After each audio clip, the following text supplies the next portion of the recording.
I guess you're wondering why we called you here. Very important meeting. Well, guys, welcome back to Days of the Dead. So happy to have you all back. How does it, guys, how does it feel to be in the presence of living legends? I've been fortunate enough to hear this stage with you guys several times, but for a lot of these people, it's the first time they've gotten to meet you, and I know it's thrilling for them because it's still thrilling for me. Okay? So first things first, it is this year the 56th anniversary, right? 55 right now, Coming up on 56 years of this fantastic film. How does that feel? Unbelievable. It's just amazing. None of us here ever dreamed that the film would have such longevity. And to be here today, to be able to thank you for supporting this film as long as you have, is really a joy. And I appreciate the opportunity. Thank you all. You've given us a legacy. Thanks.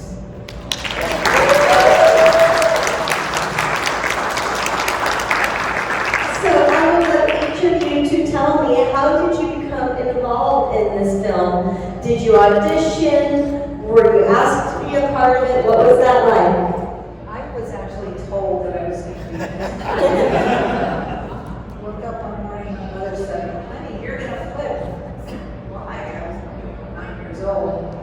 She said, you're going to be in a movie. So evidently my dad, who was Carl Hartman, played my father, Harry Cooper, in the movie, he was involved with the guys from Lake Divish. They had all decided to make a movie and they needed a little kid to play a little monster. So there I was drafted. And I really loved monsters by that point. And so when I found out I was going to be a little creepy kid, that I was thrilled. So I was very lucky. I just cannot believe how lucky, really. That's what. Do you remember in the movie where the body upstairs of the woman whose hand you saw was happening? Well, we had to remove that body. Guess who the body was? we rolled her up in that carpet, just dragged her up.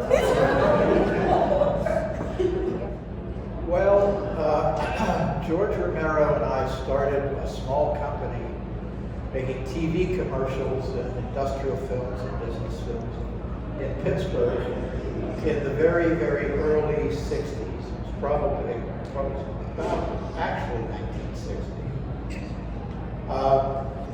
George, I never had any, I had interest in film, but I never imagined myself being in film. And George Romero's friend, Ridley, who introduced me to George and George to me. Ridley and I were in a live stage play as actors. And he said, I'd like to bring my friend George Romero back to meet you after one of the shows, which he did. And that was the first time I met George. But I was kind of taken aback by the fact that George would buy into a character in this, just prior to meeting him. He was enamored of a movie by the name of, just flew out of my brain just right now.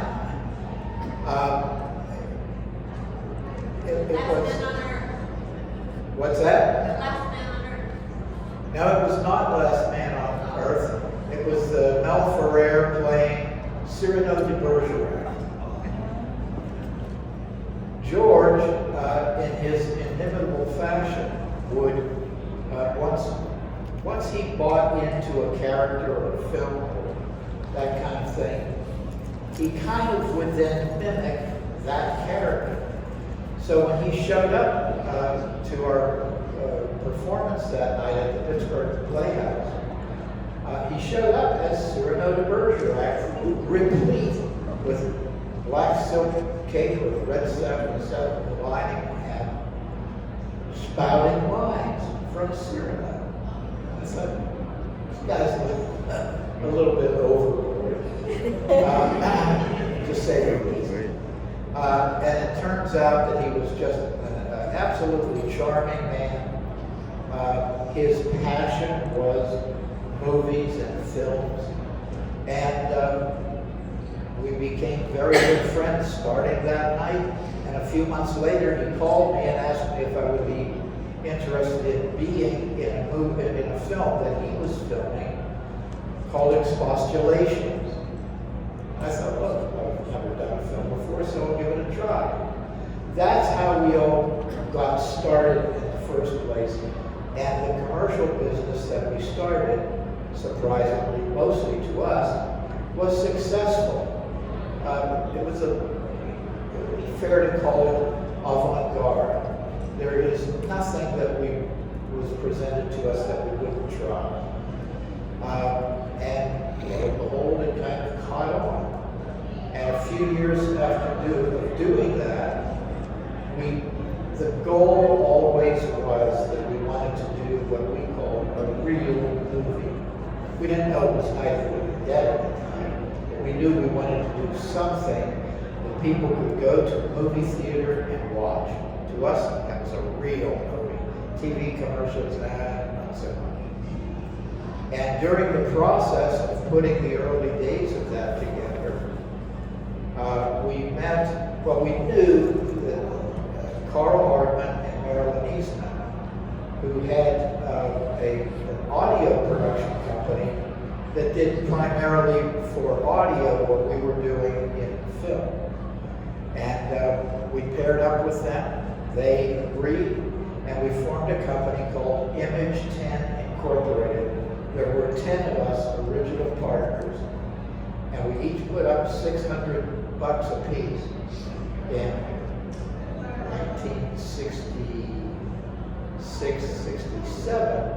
$600 was a lot of money for us. But we pooled our money. Carl and Marilyn helped to bring in other investors. They brought in props, they brought in script ideas, they were complete collaboration partners, down to and including offering their daughter for the film. So, I'm sorry, correction, it was Carl's daughter. A good correction. They were an on-screen couple, but Kyra and Carl were separate from At any rate,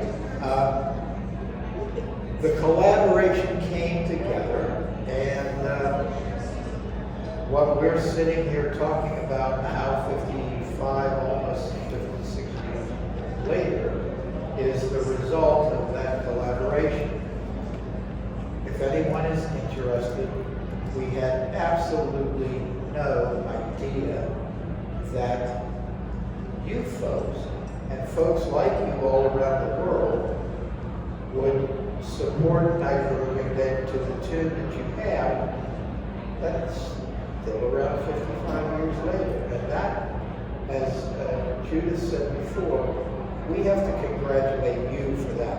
We didn't do that. We made the best picture we could at the time on the budget that we had. But you all made it what it is today. You made it classic.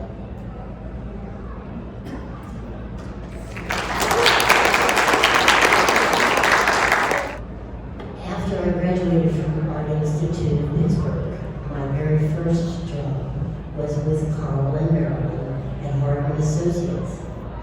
I was hired, I was standing at the bus stop one day, and I had my portfolio with me, and I was approached by a young man, and he said, "Do you do caricatures?" And I said that I did, which was true, I did. And he told me that he knew some people that really wanted to have caricatures done of everyone on their staff. And would I be interested in meeting with them? And we were scheduled to meet at the Brass Rail, which is a bar. And I went home and I talked with my parents about this. And they said, well, I think it'll be okay. So anyway, I met this young man, and I don't remember his name, and he's really pivotal in the fact that I went on to become part of the Night of the Living Dead. But anyway, he took me to meet Carl and Marilyn, and Chuck Craig, and Frank Doe, and Jack Evans, Marshall Booth, everybody at Harmon Associates. And I did caricatures of each and every one of them, which I think Russ bought some of. I gave them to Judith, and I have 2 children together, Rachel and Justin. How's this, Judith? And years later, the original caricatures that she did, I found at I think it was at Carl and Marilyn when Carl passed away. Well, no, he didn't pass away. They were doing some kind of an estate sale or something. That was after. It wasn't. And some of those items were being sold, and I thought, well, since Rachel and Justin's mother was the artist who did them, that I would get them and give them to her as an example of her artwork, and that's what we did. So, anyway, the kids have copies. They have the originals, and that's how I came to work for Carl and Marilyn. Time went on, it was a year or so later, maybe 2 years later, Russ and George approached me about going to work for Lady Image, which is what I did. It was time to move on, but I didn't burn any bridges. I really liked Carl and Marilyn and Frank and Jack and Marshall and everybody there. But it was time to move on. And it just so happened that at that time, the film was kind of in its very preliminary phases. And I became part of it. I just kind of walked into it. I don't really have any other word for it. I was a 21-year-old girl, and my social life was paramount to me. And I don't think I told very many people that I was in the film.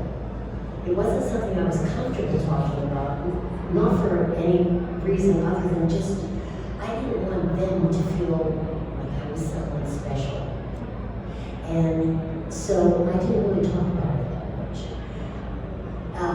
Of course, going along with this, there was a lot of publicity and newspaper articles and such that were about the film and my likeness and that sort of thing would be in some of these articles.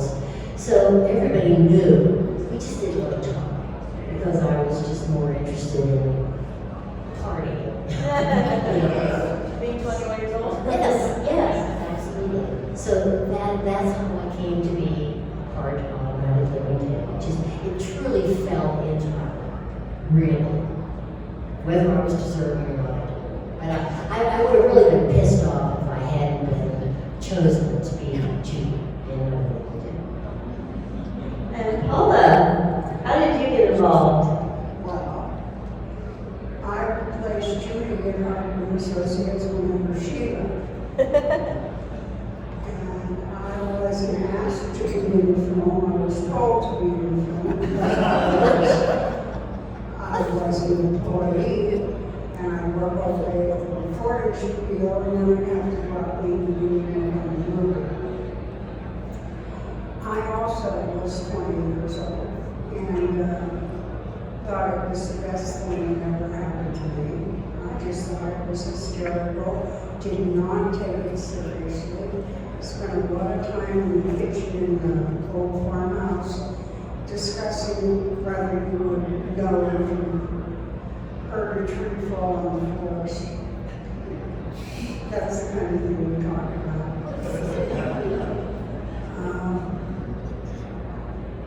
I was going to say something, and I forgot.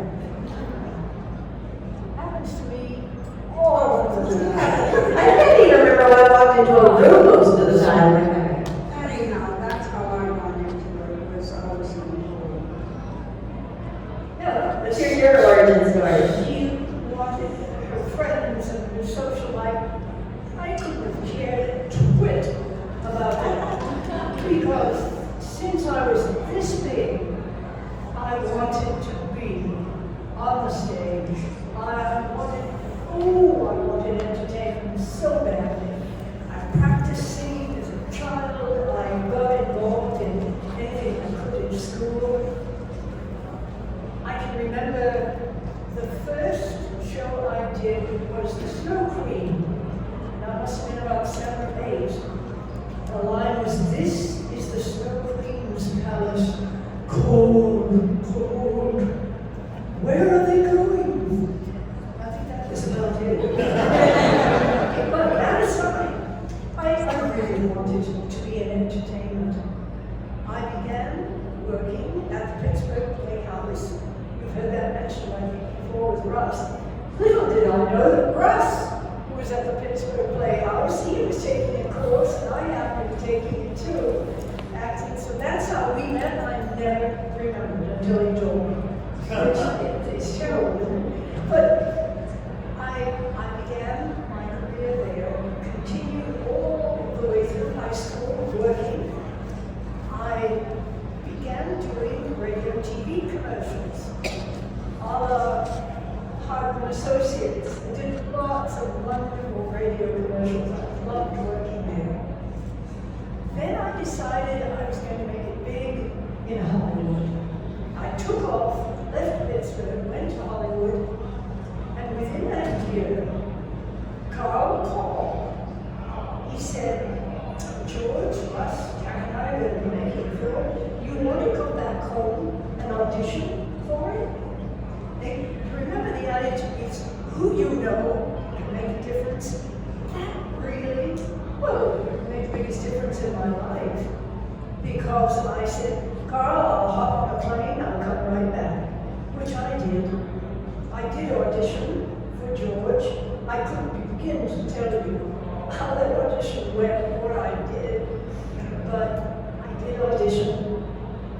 Initially, they wanted a beautiful lady to play Judith in the film.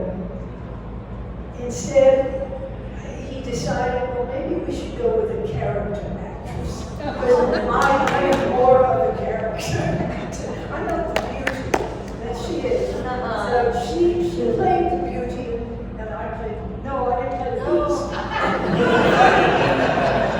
What a thrill. At my age, I was, I think, about 22, to be in a feature film was one of the most exciting things I was doing at that time. And even to this day, it remains one of the most exciting memories that I have about growing up. That's how it all happened. Do we have any audience questions? Yes. What is your favorite line from Night of the Living Dead, and how was it to work with such a master, George A. Romero? So, what was your favorite line in Night of the Living Dead, and what was it like working with George? I heard. Who else is nice? Jordan is very, very funny and sweet. Well, when George and I worked together for all the years leading up to Night of the Living Dead, I didn't think of him as the famous George Romero. I thought of him as the guy who he smoked cigarettes a lot, and he put his cigarette butts in empty soft drink bottles that he had. And that was it was kind of a hallmark of his.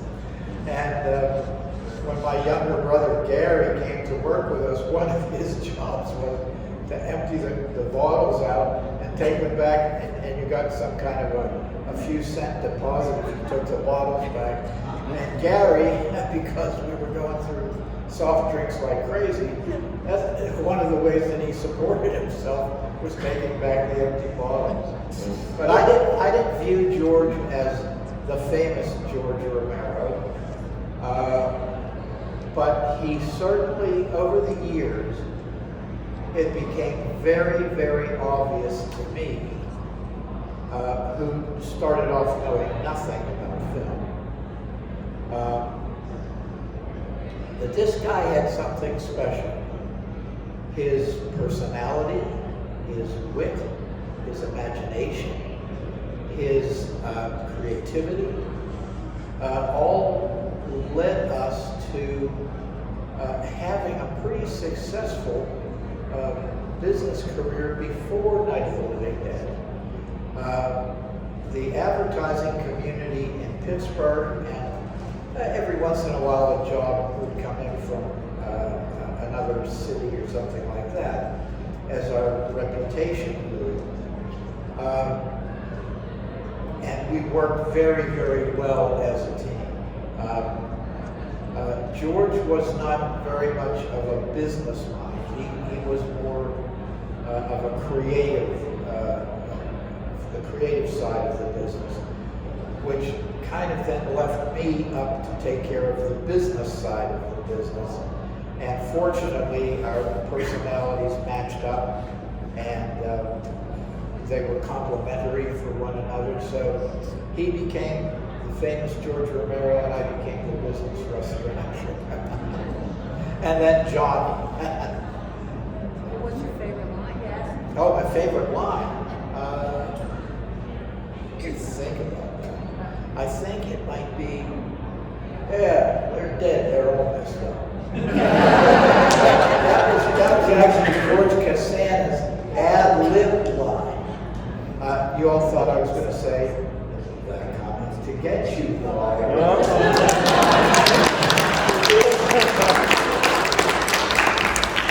Stop it, Johnny. You're ignorant.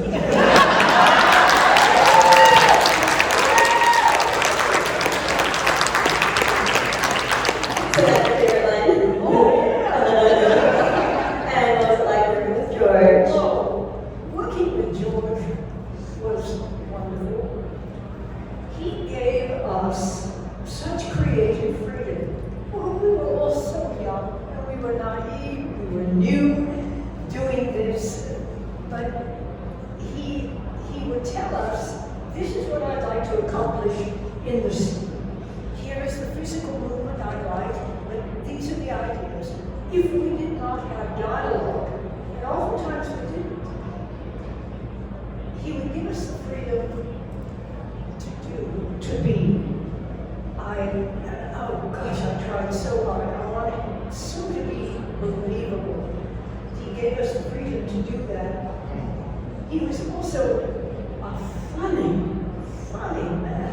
If any of you have met him, the stories George told back then were wonderful. He put on an accent with it so often, but he was very intense, one of the most creative people I've met. I only wish he'd still be with us. It was a great experience. During these scenes with Keith, who is just a charming young man. Keith was a musician in one of the Carolinas, I believe. And he'd come up for a few days of shooting, and each of us had 2 complete outfits to wear. And Keith would always forget to bring the second outfit. So by the time he'd been there for 2 or 3 days, he was pretty rank. And there was this one, the scene where we're cutting bandages or something, and maybe we should call the folks line comes into play. And at one point, he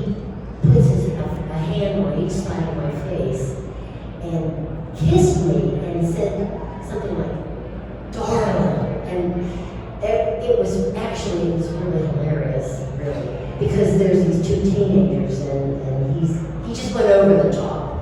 And so George said, Keith, maybe we could just back off just a little bit there. And, it saved the day, and it made it much, our interchange made it much more believable. But it was really kind of a funny moment, and we all laughed about it later. So.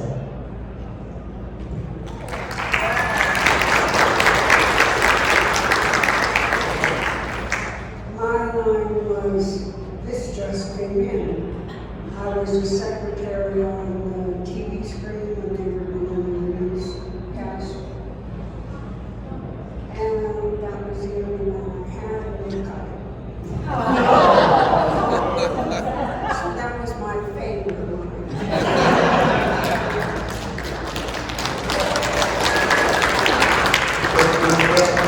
I'd like to add one more thing. This is real inside baseball for you, George Romero fans. George was not a confrontational person at all. He hated confrontation. And even in business meetings, George would not be confrontational. That was my job. But George, if he was asked to do something or in a proposed TV commercial or something like that, he would slip into one of 2 or 3 or 4 characters. But his favorite was Marlon Brando. He would also do Yul Brynner. So rather than dealing in the business world as George Romero, he would very often deal as Marlon Brando. And sitting with a group of advertising people, and they would say, well, how would you guys approach something like this? George would slip into Marlon Brando to the astonishment of everyone in the advertising audience. And then it was my job to try to translate. Here's how we would handle that. And but sometimes he was a little bird. And it was all in good fun, but it also painted us, our company was the linked image. And it painted us as kind of oddballs, but kind of fun oddballs. And that's what attracted people to us. You would get honest answers from us, but they might come from Yul Brynner rather than George Romero. If I might add something, one of the stories that Russ has liked to tell over the years was during a time when he and George were in Southside. Southside is just a little community in Pittsburgh. And Russ's mother had come for Russ's birthday. And while she was there, one of these colorful characters from the neighborhood made a pit stop. And I'd like us to take it from there. This is an actual true story. George's birthday was on February 4th, 1940, and mine was on February 6th, 1940. So my mother and her friend, Ann Devlin, came to visit us. We're just getting started. And by the way, a friend of George's, both of ours, but more George's, decided to inaugurate our new business by giving him a cat, a little kitten, a tuxedo-looking kitten, called Fellini, and a monkey. Now, if you've ever tried to conduct business with a monkey hopping around in the back, it's a bit of a challenge. At any rate, there was a fellow who lived upstairs. We had the storefront on East Carson Street. People could just walk in off the street. And a fellow who lived upstairs that we didn't know. We knew that somebody lived in the apartment upstairs, but we didn't know it. Aunt Evelyn, my mother, and I think my brother Gary came down with a small birthday cake. This was in early February, and they were going to celebrate both my birthday and George's at the same time. Well, the musician, he got his name, the musician, we found out that night. He would travel around to the South Side bars, and he would sing. And sometimes they would give him, he would sing for beer, they would give him a sandwich, some food, whatever. That's how he became known as the musician, which we didn't know at the time.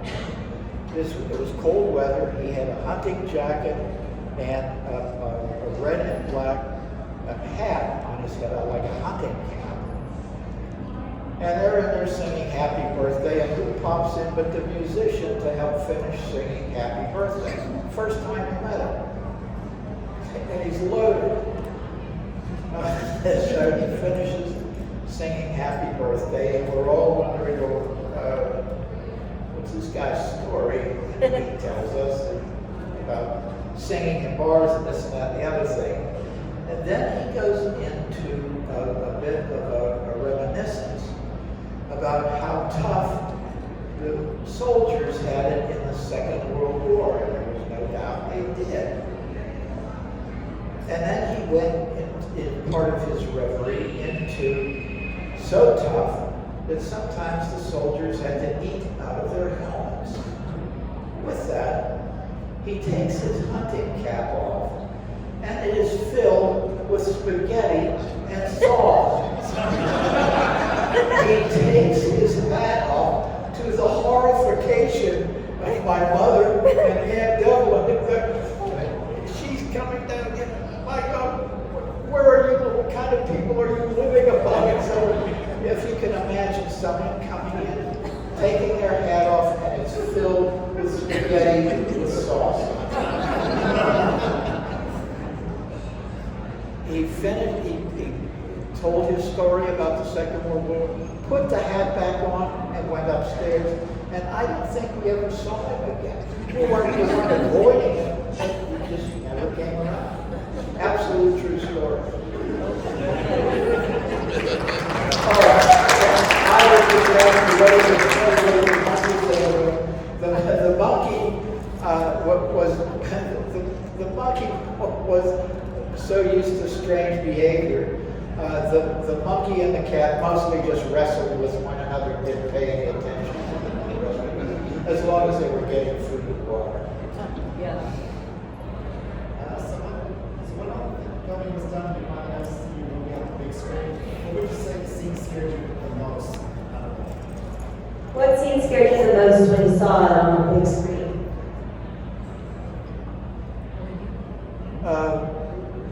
Well, because all the editing was being done in the room next door to my office, I was seeing all the work in progress. But I have to say that the scene that resonated the most with me was Kyra's scene when she died in the basement, and her mother, her screen mother, and her screen father came down to the basement, and they both met their demise by Kyra's hand. That was pretty terrifying. That hit me the same way the Janet Leigh shower scene in Psycho. Even to this day, in the end, that killing scene of Karen killing her mother it's disturbing. And that word, I think, is the best for me. Just disturbing. Because it was so incredibly well done with George's, the splash of blood, the sound of her crying, a magnificently done scene. But if I may, what scared me the most watching, first of all, having been my first feature film, to see myself up on the screen, I thought, what am I going to do? I'm I was amazed initially, but the magic of the story, the whole storyline and the way it moved us along just sort of swept me up. And I got lost in the film and really sort of forgot that I was in it, but really enjoyed watching what was happening. The most frightening scene when he comes round with his glove, opens that door, takes me out amongst all those ghouls. That was terrifying. Not only to watch it on the screen, but it was one of the most terrifying scenes I have ever done on film. Ooh. Yeah. I'm not sure that any scene really scares me. No, it's kind of disappointing because I love the movie and I love horror movies, but that one doesn't really have a lot of power over me because We're behind the scenes. but I think for me, it's at the very beginning when Bill Heisman is lurching through the great graveyard in the distance because the potential, he's like the potential of the disaster. I think that's the thing that just gives me the creeps because you don't know yet what's going to happen. And I think he is my favorite ghoul ever. And I just think he just had the perfect look, the perfect movement. He gave good ghoul. Yeah, he did. He was just fantastic. And I think it's him when you see him in the distance. First shots of him. Creepy. Yeah, for sure. You have to understand that when you're living this on a day-to-day basis, it really isn't, for me, it wasn't frightening. It was just part of, it was what was supposed to happen, and you just accepted that. I did find, actually the night that Russ came to the door, and they had the final scene with Judy, with Paula. When the door opened and we saw him standing there was a lot of giggling going on. You know, we just thought he was over the top scared. He really was. And I would have been scared if he was about to cart me out into the backyard and, you know, have lunch on me, so to speak. But most of the really frightening moments in the film were a combination of lighting, the sound effects, the editing. It was all really quite masterful, I thought. And I'm kind of very proud, actually, to be part of it. Not the editing, sound effects, that sort of thing. Just the whole legacy of Ridley. Like I said, I didn't take it seriously. One of us didn't take it seriously.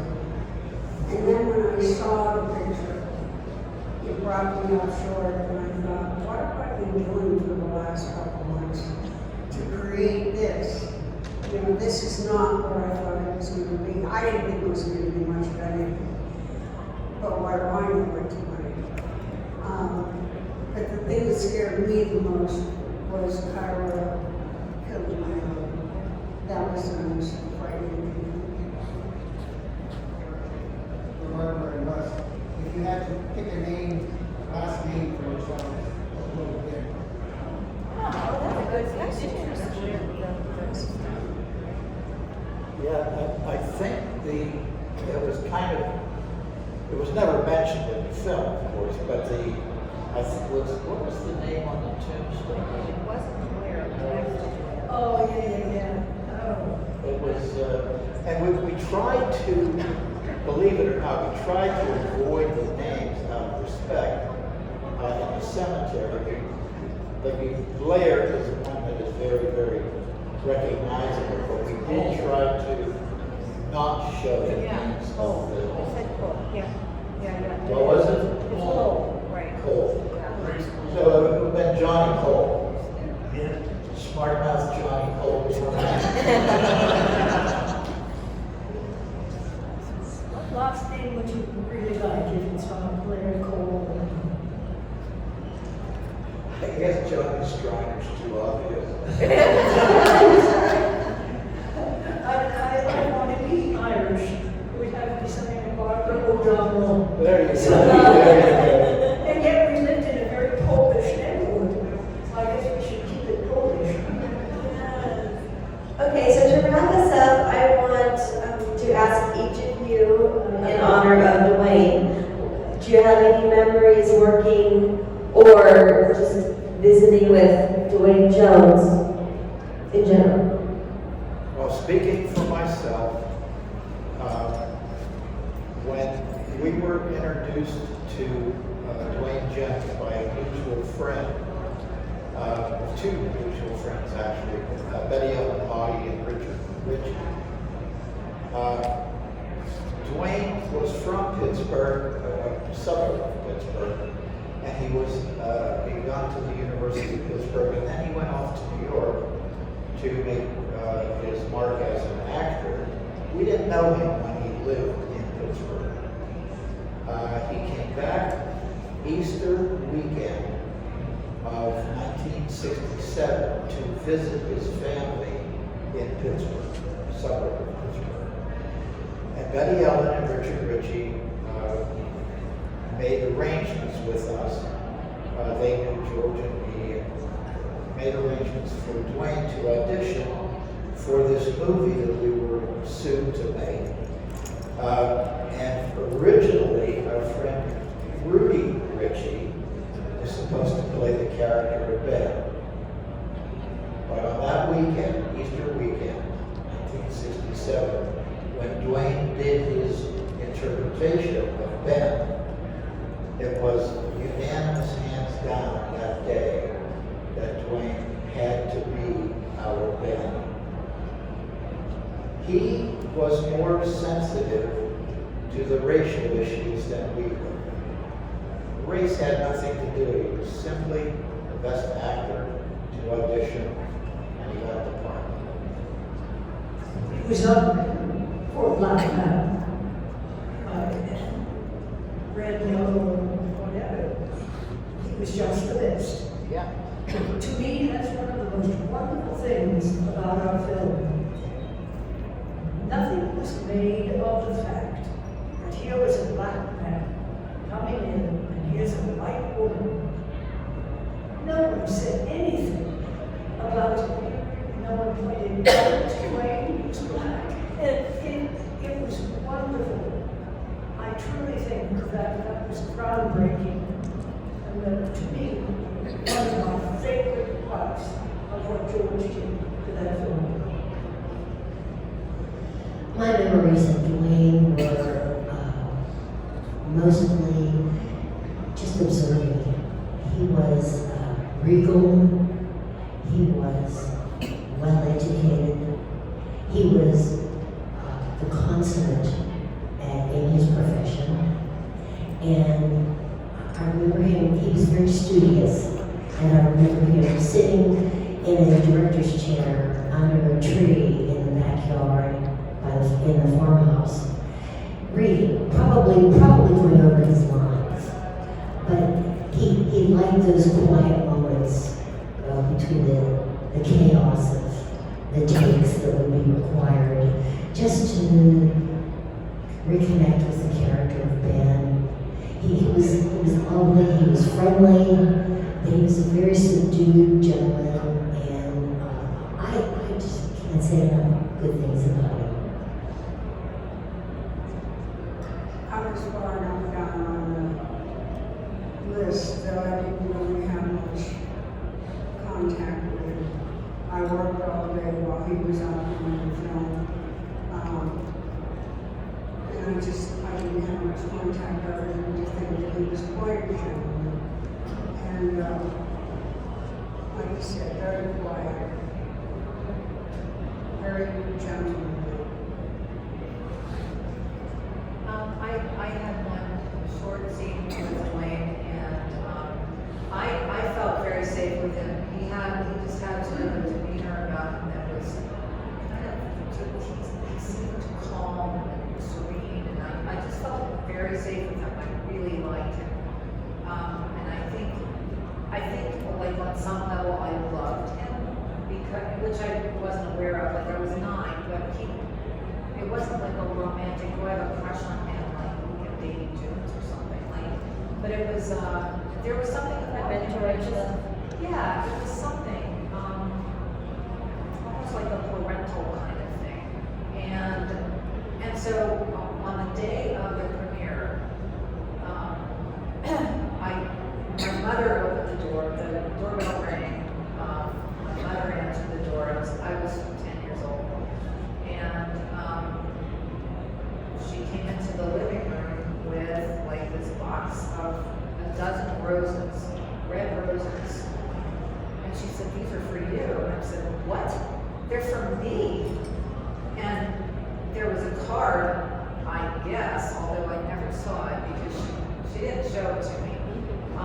And because my question to her that day was, "Are they from Dwayne?" and she said, "Oh, I don't know, maybe they are." Well, they were from Image 10, but she never told me that. She let me believe that they were from Dwayne. I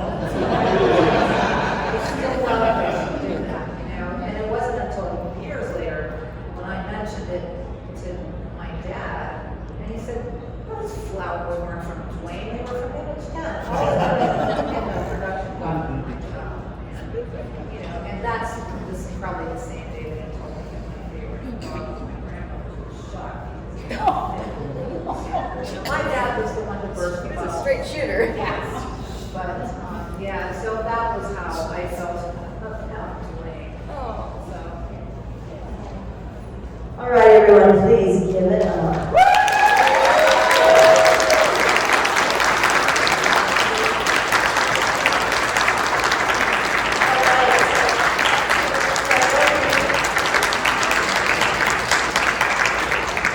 Thank you all very, very much on behalf of all of us and on behalf of George Romero and John Russo.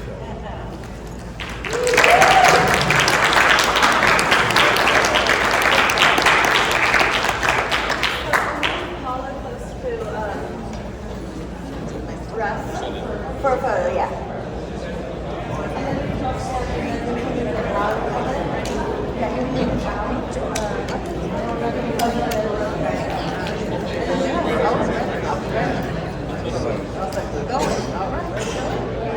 Right here is good.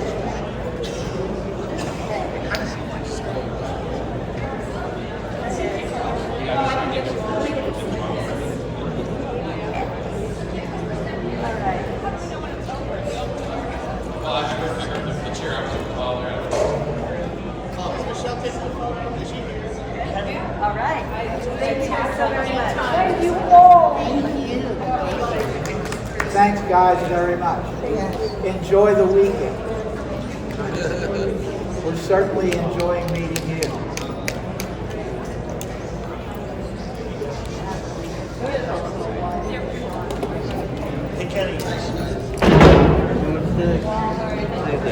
How are you doing?